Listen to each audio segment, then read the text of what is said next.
Bismillahirrahmanirrahim. Kita mulai sambil nunggu yang lainnya.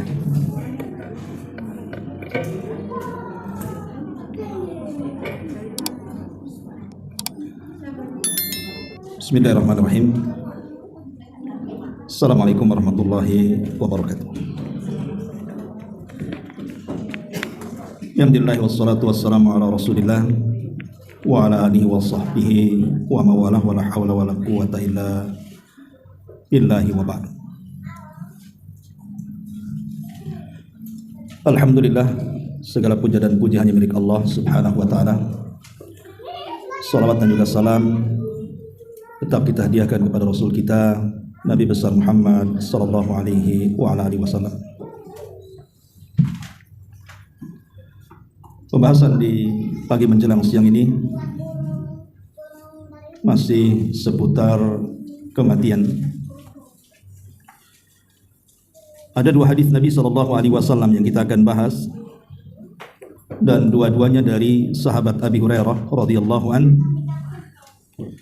Dan hadis ini disahihkan oleh Syekh Nasiruddin Al-Albani di dalam kitabnya Sahih At-Targhib. Kita baca hadisnya baru kita terangkan. An Abi Hurairah radhiyallahu anhu qala Rasulullah sallallahu alaihi wa ala alihi wasallam. Dari Abi Hurairah radhiyallahu an, dia berkata, dari Nabi sallallahu alaihi wasallam, dia bersabda, innal mayyita idza wudi'a fi qabrihi, sesungguhnya mayat apabila sudah diletakkan di dalam kuburnya, annahu yasma'u khafqatan alihim hatta yuwalluna mudbirin, maka si mayat tersebut masih mendengar suara sandal atau terompah orang-orang yang mengantarkannya sampai mereka berlalu meninggalkannya. Fa idza kana mu'minan, kalau yang mati ini seorang mukmin, kanatis salatu inda ra'sihi, maka ibadah salat akan berdiri dari arah kepalanya. Wa kana siyamu an yaminihi, dan ibadah puasa akan berdiri di samping kanannya. Wa kanatiz zakatu an shimali, dan ibadah zakat akan berdiri di samping kirinya. Wa kana fi'lul khairati minas sadaqati was silati wal ma'rufi wal ihsani ilan nas inda rijlaihi, dan perbuatan-perbuatan baik yang lainnya seperti sedekah, silaturahim, berbuat baik dan ihsan kepada manusia akan berdiri dari arah kakinya. Fayu'ta min qibali ra'si, ketika datang malaikat hendak mendekat kepada orang yang meninggal dan dia seorang mukmin, dari arah kepalanya, fataqulu salatu ma qibali madkhal, maka ibadah salat yang berdiri dari arah kepala akan mengatakan, tidak ada jalan untukmu kemari, menyingkir. Thumma yu'ta an yaminihi, ketika dia tidak bisa dari arah kepala, maka dia mencoba dari arah sebelah kanannya. Fayaqulu siyamu ma qibali madkhal, maka ibadah puasa pun akan mengatakan kepada malaikat ini, tidak ada jalan untuk melewat sini. Thumma yu'ta an yasari, maka malaikat ini berusaha mendatangi dari arah sebelah kirinya. Fataqulu zakatu, maka zakat akan berkata, ma qibali madkhal, tidak ada jalan untukmu. Thumma yu'ta min qibali rijlaihi, maka malaikat pun berusaha mendatangi dari arah sebelah kakinya. Fayaqulu fi'lul khairat minas sadaqati was silati wal ma'rufi wal ihsan ilan nas ma qibali madkhal, maka berkata amalan-amalan kebaikan dia dari sedekah, silaturahim, berbuat baik dan ihsan kepada manusia, juga akan mengatakan tidak ada jalan bagimu. Fayuqalu, maka dikatakan kepada si mayat yang meninggal dalam kondisi mukmin ini, ijlis fayajlisu, duduklah kamu, maka dia pun duduk. qad muthilat lahu syamsu, maka dibayangkan kepadanya seolah-olah matahari hampir terbenam. Wa qad udidat lil ghurub, dan sudah diizinkan untuk terbenam. Fayuqalu lahu, maka dikatakan kepada orang ini, ara'aituka hadzal ladzi kana qibalakum, bagaimana pendapatmu wahai fulan tentang orang yang ada di hadapan kamu? Maka dia mengatakan, fayaqul, maka dia mengatakan, da'uni hatta usalli, jangan ganggu aku, ini sudah asar dan mendekati terbenamnya matahari, aku mau salat.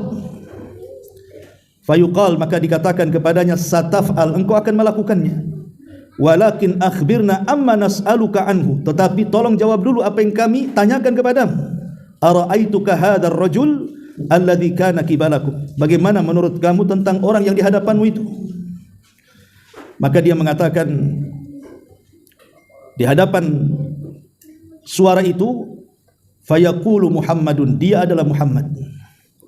Asyhadu annahu Rasulullah wa annahu jaa bil haqqi min indillah, aku bersaksi dia adalah utusan Allah, dan aku bersaksi dia adalah orang yang datang dengan kebenaran dari sisi Allah.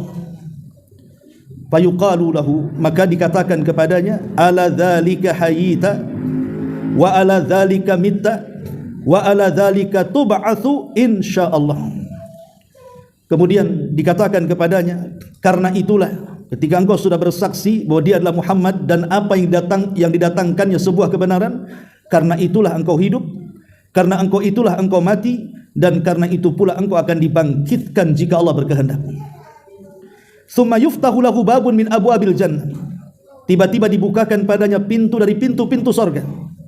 Fayuqalu lahu, dikatakan kepadanya, hadza maq'aduka wa ma'addallahu laka fiha law asaita fayazdadan ghibtatan wa surura.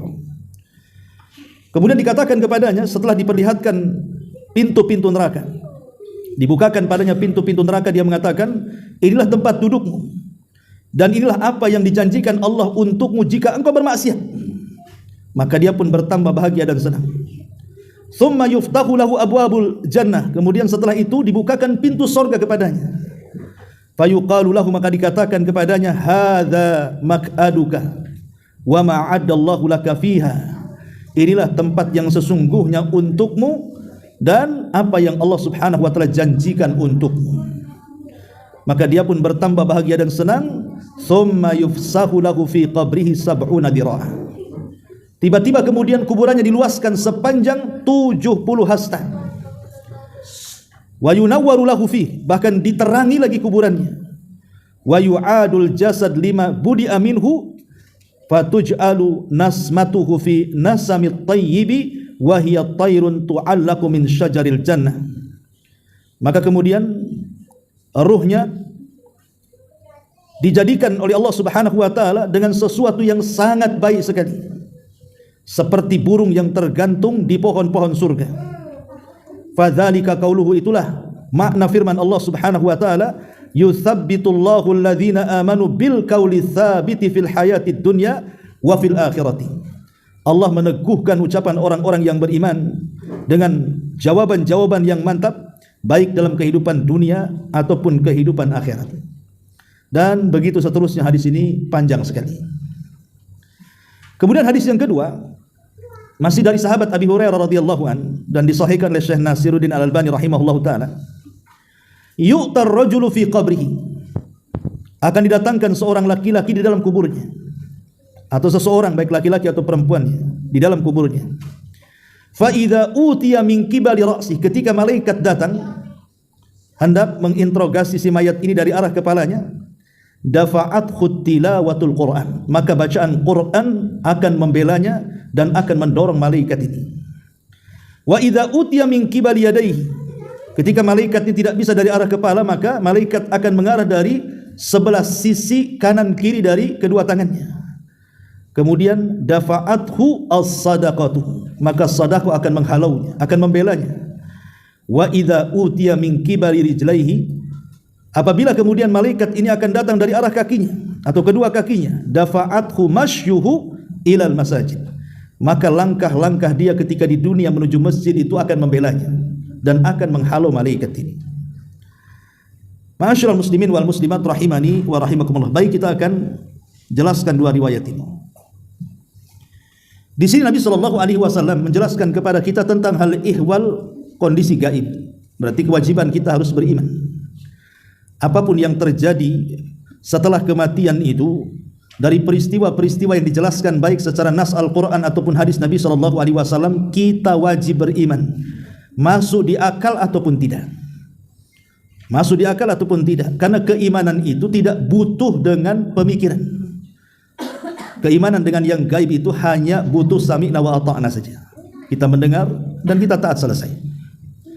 Sebab tidak bisa kemudian perkara-perkara gaib ini disamakan dengan perkara-perkara yang nyata kondisinya.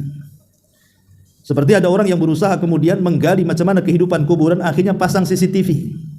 Ada orang mati diletakkan CCTV, kemudian ditongkrongi 24 jam, mana mungkar nakir tak nampak. Katanya ada mungkar nakirnya, tak ada pun suara-suara tanya siapa Rabbmu, siapa Nabimu, apa, tak ada, tidak bisa dibayangkan. Kenapa? Karena kehidupan dunia dengan kehidupan barzah itu, alam kubur itu sudah terbenteng. Sehingga penduduk kubur itu kalau sudah masuk ke alam barzah, dia tidak tahu apapun tentang orang-orang yang di atas muka bumi itu. Tidak tahu apa-apa, mendengar pun tidak, kecuali mereka hanya bertanya kepada orang-orang yang baru mati saja. Jadi orang-orang yang lama di dalam kubur itu, mereka tidak tahu apa yang terjadi yang di atas permukaan bumi itu, tidak tahu sama sekali. Kenapa? Karena Allah yang mengatakan wa mi waraihim barzahun ila yaumi yub'atsun. Di belakang mereka itu ada barzah. Barzah itu artinya dinding ataupun benteng pemisah antara alam kubur dengan alam dunia. Jadi kalau orang sudah masuk kuburan, dia nggak tahu apa-apa soal dunia. Mendengar pun tidak. Innaka la tusmi'ul mauta. Kau tidak bisa memperdengarkan orang yang sudah mati.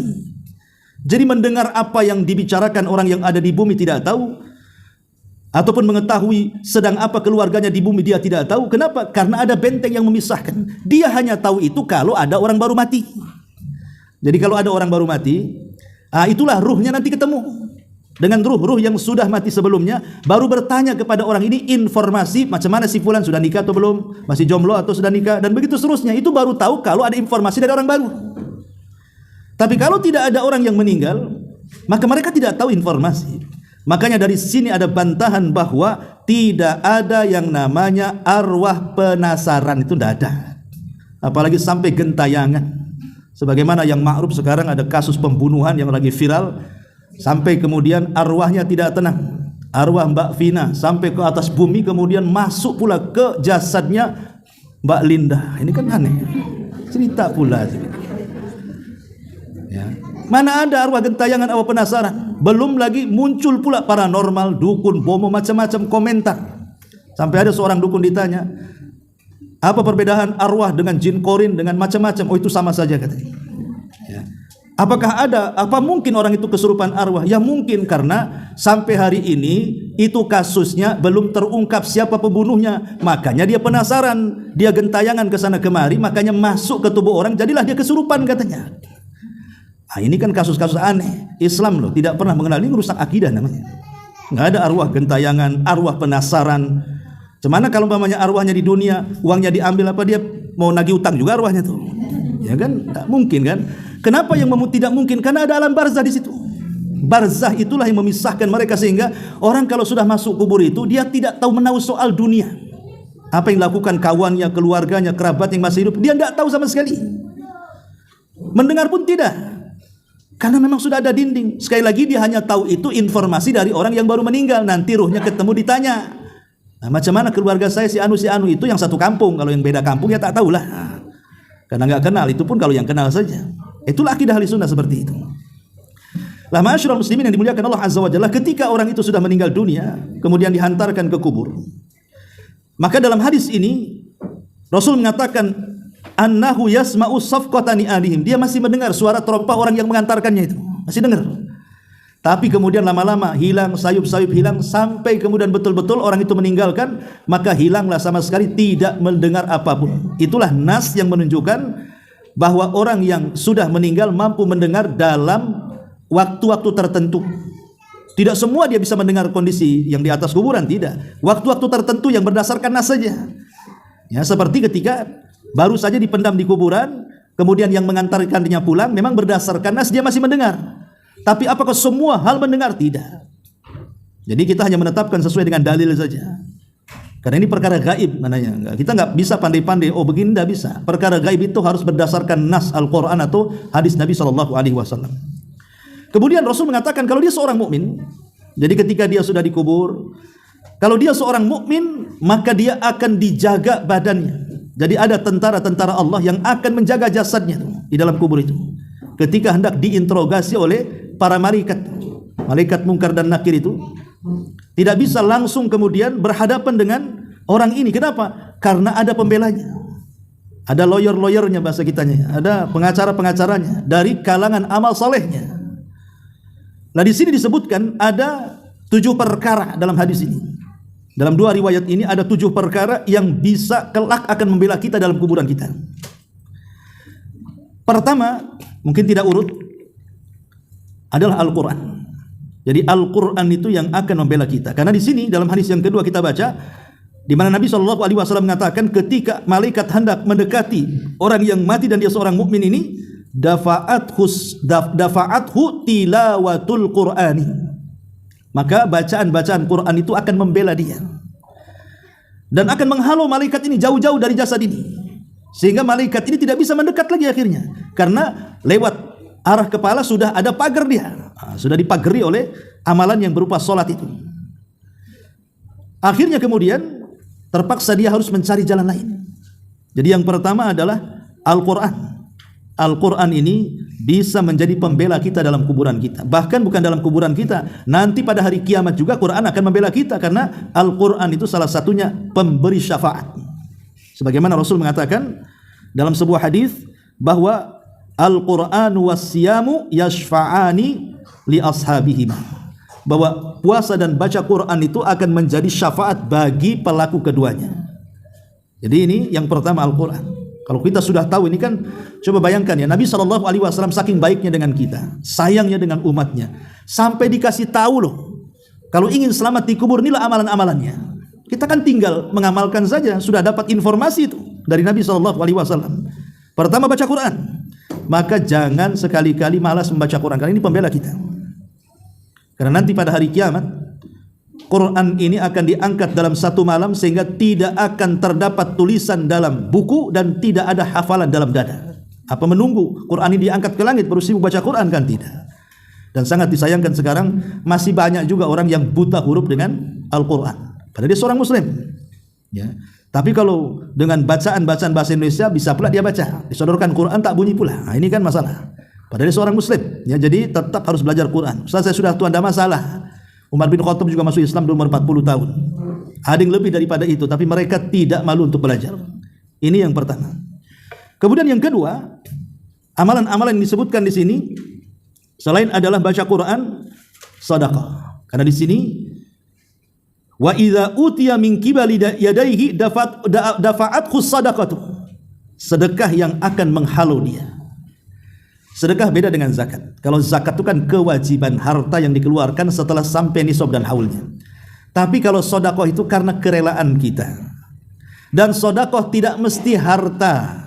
Senyum kita kepada saudara kita dianggap sedekah. Ucapan yang santun yang baik kepada saudara kita dianggap sedekah. Mengajak manusia kepada kebaikan dianggap sedekah. Mencegah kemungkaran pun dianggap sedekah. Bahkan ucapan takbir, tahlil, tahmid, semua dianggap sedekah. Bahkan seorang suami menggauli istri pun dianggap sedekah. Sahabat bertanya, kok bisa seorang suami menggauli istrinya sedekah? Ya, kalau dia menggauli istri tetangganya pasti berdosa. Berarti kalau menggauli istrinya ya berpahala, itulah sedekahnya. Jadi sedekah ini umum. Cuman di masyarakat kalau diistilahkan sedekah pasti ngarahnya itu ke harta, ke uang kan begitu. Ya karena memang itu seafdal-afdalnya sedekah dengan uang. Ya. Kemudian yang ketiga di sini, wa idza utiya min qibali rijlaihi, kalau dia tidak bisa dari arah sebelah kanannya, kirinya, dari arah tangannya maksudnya, maka dia malaikat akan mencoba dari arah sebelah kakinya. Tetapi di situ pun sudah ada penjaganya. Apa penjaga amalnya? Masyuhu ilal masajid. Berjalannya dia ke masjid. Berjalannya dia ke masjid. Jadi dahulu di zaman para sahabat Nabi SAW, jadi ada sebuah kabilah di zaman Nabi Shallallahu Alaihi Wasallam itu, namanya kabilah Bani Salamah. Kabilah Bani Salamah ini tempatnya jauh dari masjid. Jadi kalau ke masjid itu jalan kaki cukup jauh. Akhirnya kemudian karena setiap hari harus berjalan minimalnya 5 kali kan sehari itu, kelelahanlah mereka. Sehingga mereka berniat untuk pindah rumah. Kalau bisa rumahnya cari yang dekat-dekat masjid lah kan gitu. Tetapi perkara ini sampai kepada Nabi Shallallahu Alaihi Wasallam. Apa kata Nabi Shallallahu Alaihi Wasallam? Ya Bani Salamata, diyarakum tuktab atharukum, diyarakum tuktab atharukum. Wahai Bani Salamah, ingat perjalanan kalian di rumah-rumah kalian sampai ke masjid ini, semua ada bekasnya, semua ada pengaruhnya, semua ada pahalanya. Ketika mendengar hal itu, tak jadi Bani Salamah cari rumah di sekitar Masjid Nabawi, karena menganggap setiap langkah kaki dia dari kabilah Bani Salamah yang jauh sampai ke Masjid Nabi itu ada pahalanya. Jadi dihitung pahala gitu ya. Makanya mereka nggak jadi pindahkan gitu ya. Dan itu menunjukkan mereka paham bahwa berjalan ke masjid itu pahalanya besar. Apalagi didukung dengan hadis yang kita baca. Di antara hal yang bisa membela kita di kubur itu adalah perjalanan kaki kita menuju masjid. Ini yang ketiga. Kemudian yang keempat, hadis yang pertama yang kita baca di sini, bahwa di antara amalan yang bisa membela kita pada hari kiamat adalah salat. Karena di sini, fa in kana mu'minan kanatis salatu inda rasi. Kalau dia seorang mukmin, maka salat ada di arah kepalanya. Berarti salat juga amalan yang bisa membela kita dalam kubur kita. Baik salat wajib ataupun salat sunnah. Semua salat. Ya, makanya rajin-rajin salat, minimal janganlah tinggalkan salat 5 waktu lah. Kalau memang malas salat sunnah, jangan sampai meninggalkan salat wajib. Kemudian juga yang kelima, berpuasa. Karena di sini Rasul mengatakan wa kana siyamu an yaminihi, dan adalah puasa akan membela sebelah kanannya. Dan ingat, puasa ini tidak puasa Ramadan saja, puasa ini kan banyak. Ada puasa sunnah Senin Kamis, ada Ayyamul Bid, ada puasa Daud, ada puasa nanti sebentar lagi Dzulhijjah ya kan, tanggal 9 ya. Kemudian ada puasa Asyura nanti bulan Muharram. Jadi puasa ini banyak yang sunnah ini. Lah Nabi pernah mengatakan man shama yauman fi sabilillah ba'adallahu wajhahu anin nari sab'ina kharifa. Siapa yang berpuasa 1 hari saja, ini umumnya bisa sunnah bisa wajib, maka wajah dia dijauhkan dari api neraka itu sab'ina kharifa, 70 tahun perjalanan. Jadi kalau kita jalan kaki saja lah, nggak usah pakai kendaraan, selama 70 tahun nggak berhenti, itu kira-kira sampai mana tuh? Udah ngelilingi dunia berapa kali tuh? Sejauh itulah neraka dari wajah kita dijauhkan. Itu baru 1 puasa tuh. Cuman kalau dalam 1 bulan itu banyak puasa kan? Karena puasa sunnah banyak ya. Maka itu saja keutamaan sudah jelas, dijauhkan dari api neraka. Dan puasa kelak juga akan menjadi lawyer atau pembela kita pada hari ketika kita berada di padang alam barzakh. Kemudian yang keenam, fi'lul khairat. Fi'lul khairat itu pekerjaan-pekerjaan yang baik. Di antaranya sedekah tadi juga sudah masuk. Kemudian silaturahim. Ya, ini juga silaturahim yang keenam. Itu juga akan menjadi pembela kita pada hari kiamat. Kemudian yang terakhir, yang ketujuh adalah al-ihsan ilan nas. Berbuat baik kepada manusia, berbuat baik kepada orang tua, berbuat baik kepada pasangan, berbuat baik kepada tetangga, berbuat baik kepada umumnya manusia. Maka jangankan kepada manusia, kepada hewan yang punya hati saja berbuat baik dapat pahala, apalagi pada manusia ya. Tapi jangan mendahulukan hewan dibandingkan manusia, seperti pencinta kucing itu. Tetangganya miskin-miskin, kucingnya pula harganya mahal-mahal, makanannya mahal juga. Jadi mendahulukan kucingnya daripada tetangganya tuh. Itu tidak boleh. Boleh kita suka dengan kucing, tapi jangan sampai tetangga yang miskin, yang fakir sekitarnya itu hanya bisa melihat saja ya. Jadi itu harus dipahami. Taib, itulah 7 amalan yang akan membela kita. Lah 7 amalan inilah ketika malaikat Munkar dan Nakir hendak menginterogasi kita dengan soalan-soalan itu, maka mereka meminta malaikat ini tidak boleh dekat jasadnya, dihalaunya, dafa'athu, dihalaunya ya. Lah ketika kemudian tidak bisa mendekat, terpaksalah kemudian malaikat ini bicara dari kejauhan. Jadi tidak bisa langsung depan-depanan gitu ya, tapi dia ngomong dari kejauhan. Kenapa? Karena jasadnya itu dipagar besi dengan amal-amal soleh tadi. Jadi hanya ngomong, ya kalau gitu ijlis, duduk kamu katanya. Maka dia pun duduk. Ketika dia duduk, dihayalkan dia masih di dunia tuh, seolah-olah dia melihat matahari hampir tenggelam, dan dia merasa dia belum sholat asar. Sehingga ketika ditanya, bagaimana pendapatmu tentang orang ini, kemudian digambarkan sosok Nabi SAW, dia tak mau jawab. Dia mengatakan, da'uni usolli. Jangan ganggu aku katanya, aku mau sholat dulu. Bayangkan orang yang beriman dalam kubur itu masih ingat sholat. Da'uni usolli, biarkan aku sholat dulu, enggak usah banyak-banyak tanya katanya. Tetapi kemudian malaikat dari kejauhan mengatakan, sataf'al, engkau akan melakukannya, tapi akhbirna dulu, kasih tahu dulu siapa orang itu katanya. Maka dia dengan tegas mengatakan, saya tahu dia adalah Muhammad. Aku bersaksi dia adalah utusan Allah. Aku bersaksi dia datang dengan kebenaran. Sudah katanya. Dengan entengnya dia menjawab itu. Tapi kalau seandainya yang orang fasik, orang fajir, orang kafir yang mati, mereka tidak bisa menjawab. Ketika ditanya siapa orang itu, dia mengatakan tidak tahu. Lah bukankah dia adalah Muhammad? Iya, mungkin juga orang mengatakan seperti itu, aku pun sama mengatakannya. Dia enggak tahu gitu ya siapa di hadapannya. Tapi karena orang yang beriman dijanjikan oleh Allah, yutsabbitullahu alladhina amanu bil qauli tsabit fil hayatid dunya wa fil akhirah. Jawaban orang-orang yang beriman itu pasti mantap, baik kehidupan dunia ataupun akhirat, termasuk juga soalan-soalan yang ada di alam barzah. Dia akan jawab secara mantap. Ma'asyiral muslimin wal muslimat rahimani wa rahimakumullah. Lah ketika kemudian jawabannya sudah mantap, tidak ada yang salah, maka Allah akan mengatakan dari atas, ang sadaqa abdi, hambaku telah benar. Kalau begitu, bukakan pintu kepadanya dari pintu-pintu neraka. Dibukakan pintu neraka. Kemudian dikatakan, sebenarnya kalau engkau bermaksiat, engkau ini masuk situ katanya. Tetapi karena engkau orang yang taat, engkau tidak akan masuk ke situ. Kemudian sebelah kanannya dibentangkan pintu sorga dan dibukakan kepadanya. Maka Allah mengatakan, itulah tempat dudukmu di situ. Maka tiba-tiba kemudian kuburannya diluaskan. Dalam riwayat maddal basar, sejauh mata memandang, tapi di sini sekitar 70 hasta gitu ya. Kemudian setelah itu didatangkan cahaya yang tadinya gelap menjadi terang kan itu. Setelah itu baru kemudian datanglah seorang laki-laki yang akan menemani dia sampai kiamat dibangkitkan. Kalau perempuan ya perempuan, kalau laki-laki ya laki-laki gitu. Dan itu disebutkan dalam sebuah hadis, di mana hadis ini panjang juga dari hadis Bara bin Azib radhiyallahu anhu. Innal abdal mu'min idza kana fi inqita'in minad dunya wa iqbalin minal akhirah nazala ilaihi malaikatun minas sama bidul wujuh ka'anna wujuhahumus syamsu. Kata Nabi SAW dalam hadis Bara bin Azib, apabila seorang mukmin itu sudah meninggalkan dunia dan menghadap akhirat, maka malaikat maut akan turun dengan wajah yang sangat putih bagaikan cahaya matahari. Dan ingat, orang saat sakaratul maut, mata kita yang di dunia tidak bisa menatap yang gaib, itu betul-betul ditajamkan sehingga kita bisa melihat kegaiban, ditampakkan sedikit kegaiban kepada kita. Dan itu berdasarkan ayat Al-Quran surah Qaf, kalau tidak salah Allah mengatakan apa? Fakashafna anhu gita'aka fabasarukal yawma hadid. Jadi kami akan singkap penutup dari kedua matamu sehingga tatapan matamu akan sangat tajam, kata Allah. Sebagian ahli tafsir ketika mengatakan bahwa tatapan matamu akan sangat tajam, bahkan setajam-tajamnya, maksudnya yang ketika dia masih hidup dia tidak bisa menembus alam gaib, ketika sakaratul maut itu dia mampu melihat kegaiban walaupun sedikit. Ada yang mengatakan dia mampu melihat malakul maut, malaikat yang akan mencabut nyawanya. Ada juga yang mengatakan dia melihat catatan-catatan amalnya. Catatan-catatan amalnya walaupun sesaat dia tahu catatan amalnya itu. Ya.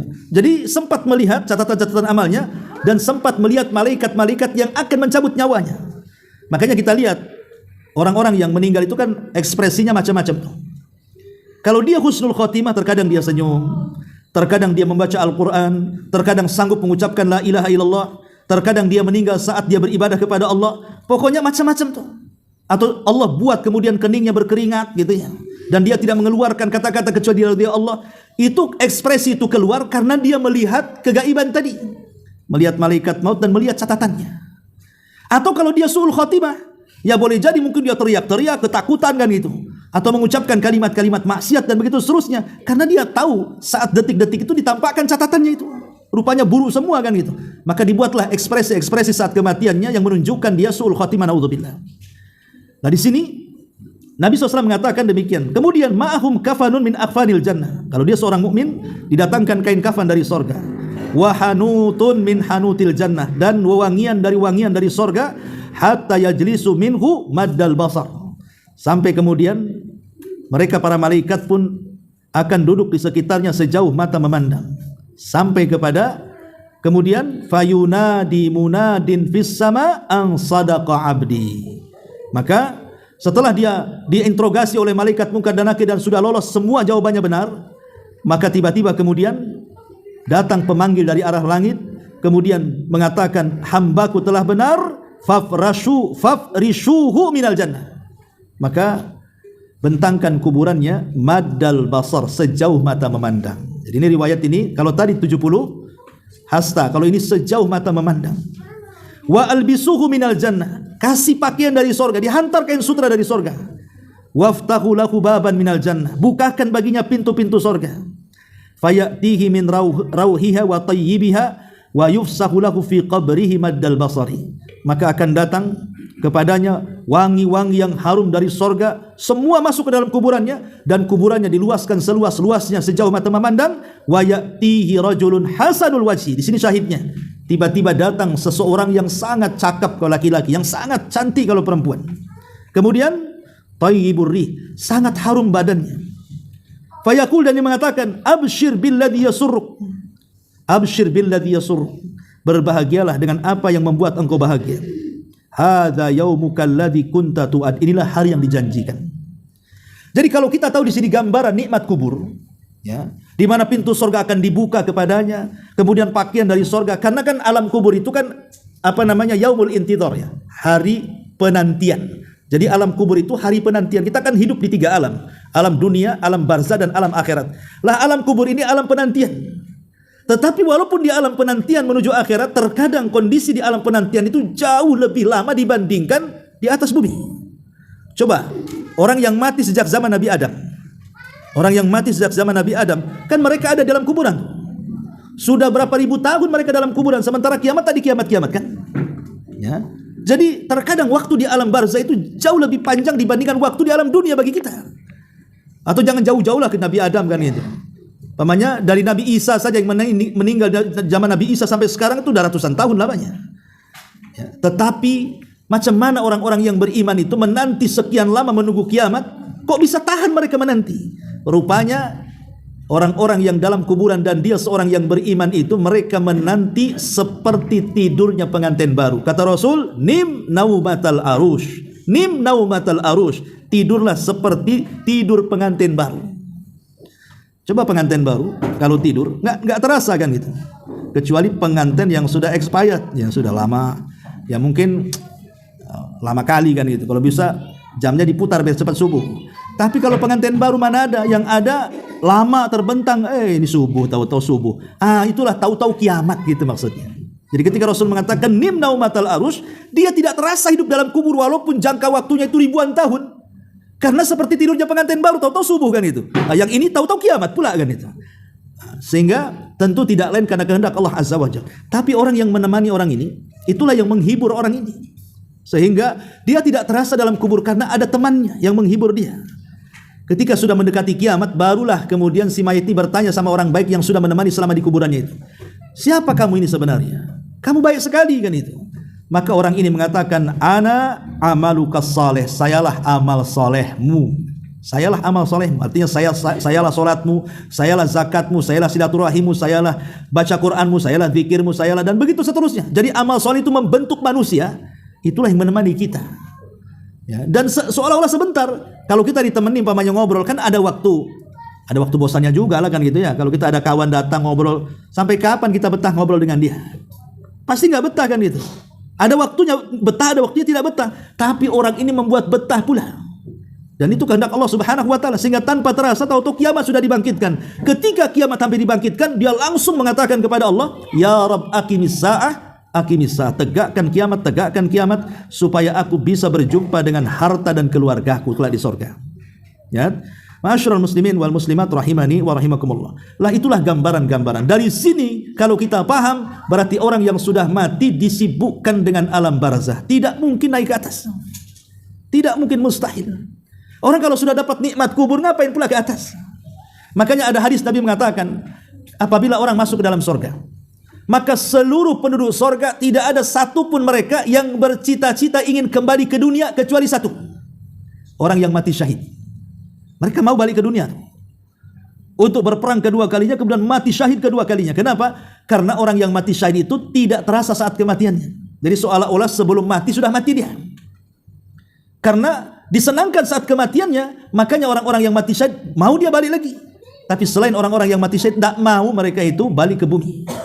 Lah begitu juga orang-orang yang mendapatkan nikmat kubur itu kan sama kenikmatannya datang dari surga, karena pintu surga dibuka, kemudian diarahkan ke tempat dia. Maknanya nikmat kubur itu adalah nikmat yang luar biasa. Senikmat apapun kehidupan dunia, tidak ada apa-apanya dengan nikmat kubur. Orang kalau sudah merasa nikmat, ngapain pula ke dunia coba?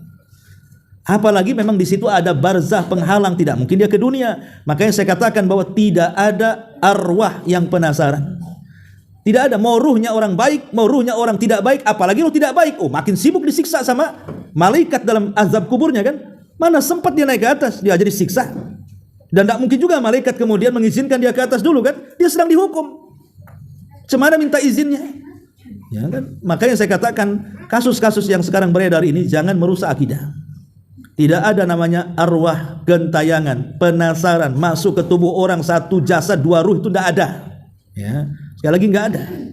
Kalau kesurupannya ada, ya namanya kesurupan itu hakiki, bukan khayali, memang ada. Dan itu perbuatan jin, bukan ruh. Itu jin. Apakah kemudian yang masuk jangan-jangan mungkin itu, oh mungkin Mbak Lina itu kerasukan ini jin korinnya Mbak Vina. Oh ini udah, kalau ruh sudah terbantahkan, sekarang ke korinnya pula. Ada yang mengatakan korin ini tugasnya selesai dengan kematian orang yang dikorininya. Karena tugasnya hanya sampai di situ saja. Jadi tugas korin itu hanya memberikan was-was keburukan kepada yang dikorininya. Kalau orang yang sudah mati, selesai tugasnya. Cuman yang jadi soalan, kata Imam Ibnu Utsaimin rahimahullah ta'ala, apakah dia masuk ke dalam kuburan, mengikuti juga ke dalam kuburannya? Maka Syekh Utsaimin mengatakan tidak. Itu pendapat yang kuat, tidak sampai masuk kuburan. Boleh jadi dia akan balik ke koloninya kalangan jin, kemudian menjadi penghamba iblis lagi. Tapi tugas dia selesai sampai di situ. Dan dia tidak akan masuk ke dalam kuburan. Kenapa? Karena tidak ada lagi amalan yang akan diberikan was-was sama dia. Orang sudah mati kan tidak ada amalan, yang ada hisab saja. Apa mau was-wasi lagi dalam kubur? Idza mata ibnu Adam inqata amaluhu illa min thalathin sadaqatin jariyah aw ilmin yuntafa'u bihi aw waladin salihin yad'u lahu. Kalau anak Adam meninggal, selesailah semuanya, terputus amalannya. Berarti tugas jin korin selesai. Ya. Apakah kemudian bisa merasuki tubuh orang sampai ada yang mengatakan mampu memanggil, loh, dipanggil malah. Dipanggil. Ini awalnya orang ini sadar, kemudian sebelahnya menampak kayak dukun gitu, entah mantra-mantra manggil korinnya si Eki yang mati itu. Kemudian dimasukkan ke badannya, kemudian diinterogasi. Ya, siapa yang membunuh kamu? Coba ceritakan macam mana awalnya sampai kau dibunuh. Coba singkap siapa para pembunuh. Bayangkan. Ya, bayangkan sampai lah. Ikhwan, para ulama mengatakan qarin itu syaitan. Kata Syekh Utsaimin, al-qarinu asy-syaitanu musallatun 'alal insani biidznillah azza wajalla. Qarin itu setan yang dikuasakan kepada tubuh manusia karena izin dari Allah.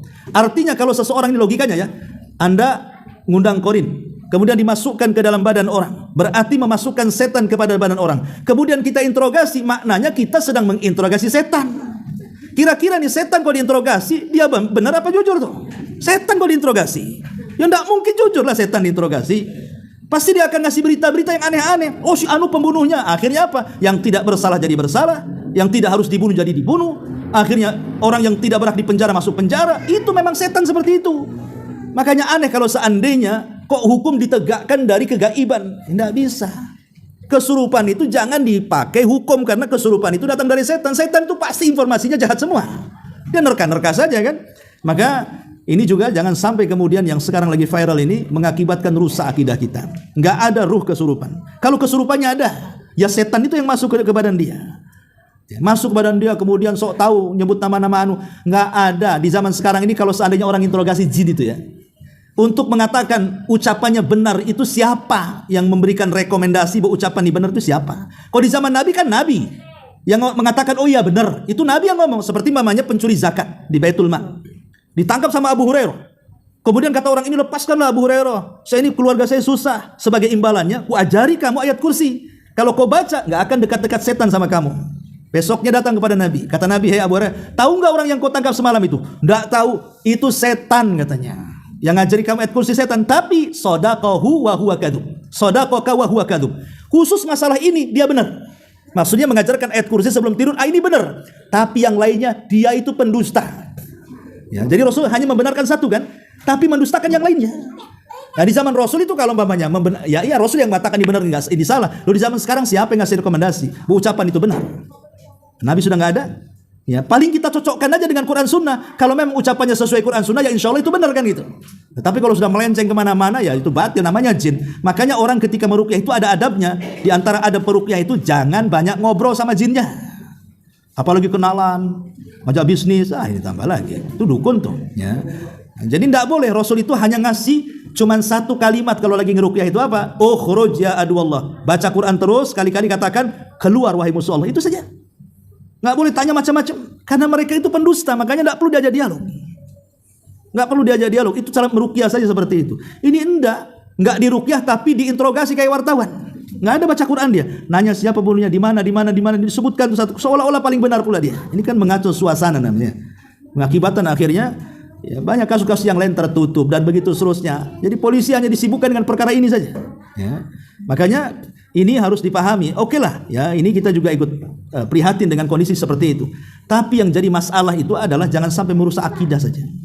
Dan ini sudah merusak akidah karena dengan kasus ini bermunculan pula lah dukun-dukun, macam-macam dukun paranormal dari mana-mana. Ya, asosiasi paranormal mungkin itu dari mana-mana berteriak seolah-olah mereka paling tahu paling benar. Ini bahaya. Ini diantara faedah dari dua riwayat ini. Tapi sebelum saya tutup, mungkin ada soal jawab, silakan kalau ada yang mau bertanya. Kehidupan jin itu sama dengan kita, persis kurang lebih. Jin itu ada yang menikah sama dengan kita, ada yang menikah. Ada yang jomblo, ada jin jomblo. Ada yang punya rumah, ada yang ngontrak, ada juga jin ngontrak. Ya, ada jadi tukang taksi, tukang ojek, sama jin itu dengan kita. Ada yang ganteng, ada yang cantik, ada yang cacat. Kurang lebih ketika kita melihat kehidupan manusia, itulah kehidupan jin seperti itu. Kurang lebih tidak beda. Ada jin muslim yang taat, ada ya, jadi ada jin muslim yang ikut organisasi manusia. Ya, mungkin ada jin NU, jin Muhammadiyah, jin LDI, jin apa gitu ya. Mungkin seperti itulah kurang lebih. Jin itu kan ada organisasi Islam juga mereka. Karena mereka kalau belajar agama kan ke manusia. Jin itu belajar agama ke manusia. Karena mereka tidak ada nabi. Jin itu tidak ada nabi, yang ada jin soleh. Wa inna minnas salihuna wa minna duna dzalik kunna tara'iqa qidada. Di antara kami ada jin yang saleh, ada yang tidak saleh. Kami itu bertingkat-tingkat. Jadi tidak ada nabi dari kalangan jin, yang ada orang saleh. Jadi belajarnya jin dari mana? Dari manusia. Ini bangku-bangku kosong ini banyak jin jangan-jangan yang duduk. Muridnya Abu Mero juga. Ya. Jadi jin itu belajarnya kepada manusia. Jadi kalau jin belajar kepada manusia jadi ustadz dia. Tapi kalau manusia belajar kepada jin jadi dukun dia. Ya, karena nggak ada ceritanya manusia belajar sama jin, nggak ada nabi dari kalangan jin. Jin itu semua ikut Nabi Muhammad. Ya, bahkan Nabi SAW ketika sedang pulang dari Taif, kemudian mampir di kebun kurma milik Syaibah, dia sholat milik Mughirah, kemudian sholat fajar. Kan ada sekitar 7 atau jin nawasib berasal dari Yaman itu kesasar masuk ke kebun kurmanya Mughirah itu. Rupanya jin-jin ini yang kesasar ini adalah utusan iblis untuk mencari berita kenapa langit tidak bisa ditembus. Yang tadinya mereka bolak-balik ke langit mencuri dengar itu tidak bisa lagi. Kenapa? Karena difungsikan meteor, setiap ada jin naik ke langit tembak meteor. Jadi nggak ada yang berani. Iblis ini berpikir, ini ada apa bumi dan langit ini kok tidak bisa ditembus. Makanya mereka kemudian mengutus untuk mencari tahu. Lah salah satunya utusan itu ya 8 atau 7 jin nawasib ini kesasar ke dalam hutan kebun kurmanya Mughirah itu. Lah kebetulan Nabi sedang sholat fajar. Kemudian membaca Quran, didengerin saja. Rupanya mereka langsung beriman. Terkadang dalam hal ini, bayangkan ada jin yang satu kali mendengar Quran dibacakan langsung beriman. Sehingga disitulah Allah turunkan surah Al-Jin, Qul uhiya ilayya annahu istama'a nafarun minal jinni faqalu inna sami'na Qur'anan ajaba yahdi ila rusdil akhir ayat. Ya, jadi itu juga kita lihat bagaimana jin terkadang dalam hal ini lebih baik daripada manusia, karena sekali dengar ayat langsung beriman kan. Kita ini sudah dibacakan ayat degil juga, masih juga kurang ajar. Ya. Top, ini ada. Tadi Ustadz mengatakan bahwa baca Al-Quran menghalangi malaikat mendekat pada jenazah di kubur. Kita baca Quran menjadi tameng baginya. Apa penjelasannya? Nah, sudah dijelaskan tadi bahwa Al-Quran itu artinya kita baca Qurannya, bukan kita punya Quran di rumah. Ya. Kalau punya Quran taruh di etalase aja kan, bukan itu maksudnya. Maksudnya dibaca Qurannya. Karena Quran itu diturunkan untuk diibadahi bacaannya. Enggak apa-apa enggak paham artinya, tetap dapat pahala loh. Ya, satu huruf 10 kebaikan. Apalagi kalau kita tahu terjemahannya, apalagi kalau kita mempelajari tafsirnya, tentu lebih baik lagi kan gitu. Karena itulah tujuan Quran diturunkan, untuk diambil ibrahnya. Jadi Al-Quran maksudnya akan membela kita pada hari kiamat, pada hari di alam barzah nanti. Maksudnya Quran ini akan membentuk manusia dan menghalau setiap malaikat-malaikat yang mau datang, apalagi malaikat-malaikat yang akan menyakiti jasadnya. Jadi betul-betul dijaga oleh amal soleh dia, sehingga malaikat tidak semena-mena mendekat, gitu maksudnya. Ya, sekali lagi, tapi di sini maksudnya adalah bukan sekedar memiliki Quran, tapi membaca Al-Quran. Makanya bahasanya dafa'athu tilawatul Qur'ani. Yang akan menghalunya adalah bacaan-bacaan Qur'annya. Jelas tuh hadisnya. Jadi bacaan Qur'annya. Wallahu a'lam. Ya.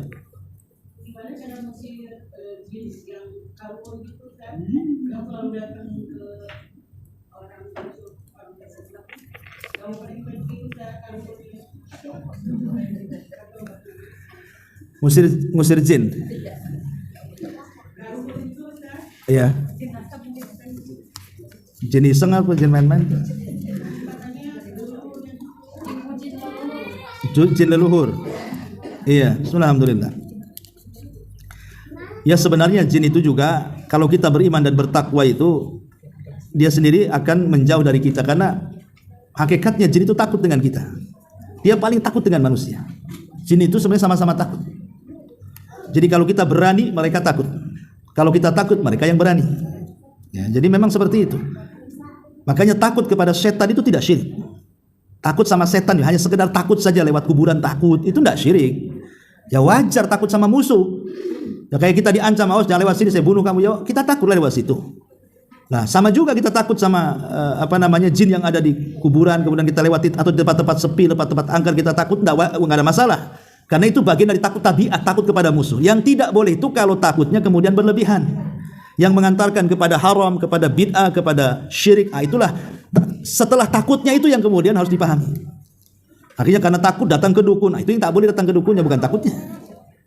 Ya, ataupun takut akhirnya kemudian melakukan hal-hal yang aneh-aneh gitu, gantung bawang. Oh, itu takut sama bawang, nabur garam.